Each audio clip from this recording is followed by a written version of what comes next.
Hello everyone and welcome to episode 3 of the Outfit Equation. And today's topic is the 5-minute outfit formula to look put together without trying hard. Late হয়ে গেছে but stylish ও দেখতে হবে. As a fashion creator, here's my 5-minute outfit formula that never fails. Fashion content creator হিসেবে আমি একটা mistake সবথেকে বেশি দেখি। অনেকেই মনে করে স্টাইলিশ দেখাতে গেলে এক্সপেন্সিভ আউটফিট লাগবে। অ্যাকচুয়ালি স্টাইলিশ দেখাতে গেলে শপিং ফর্মুলা না, স্টাইলিং ফর্মুলা জানা দরকার।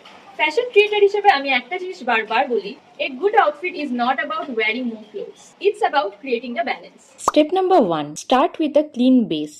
A white t-shirt আর ব্লু জিন্স অলমোস্ট সবার ওয়ার্ড্রপে থাকে। এটা একটা টাইমলেস বেস ক্রিয়েট করে। Step number 2. Add a third piece. এটা ব্লেজার হতেই হবে এমন কোনো মানে নেই। জুলাইয়ের ওয়েদারের জন্য আমি একটা light weight pink shirt choose করেছি। এটা আউটফিটের লেয়ারিং আর ডেপথ অ্যাড করছে।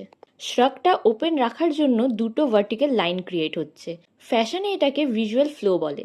এটা বডিকে ভিজুয়ালি লঙ্গার আর আউটফিটকে আরও পলিশড দেখায়। Step number 3. মেনটেইন আ ব্যালেন্সড কালার প্যালেট। হোয়াইট আর ব্লু একটা নিউট্রাল বেস ক্রিয়েট করছে। পিঙ্ক শ্রাকটা সফট অ্যাসেন্ট কালার হিসেবে কাজ করছে, তাই আউটফিটটা কালারফুল হয়েও মেসি লাগছে না।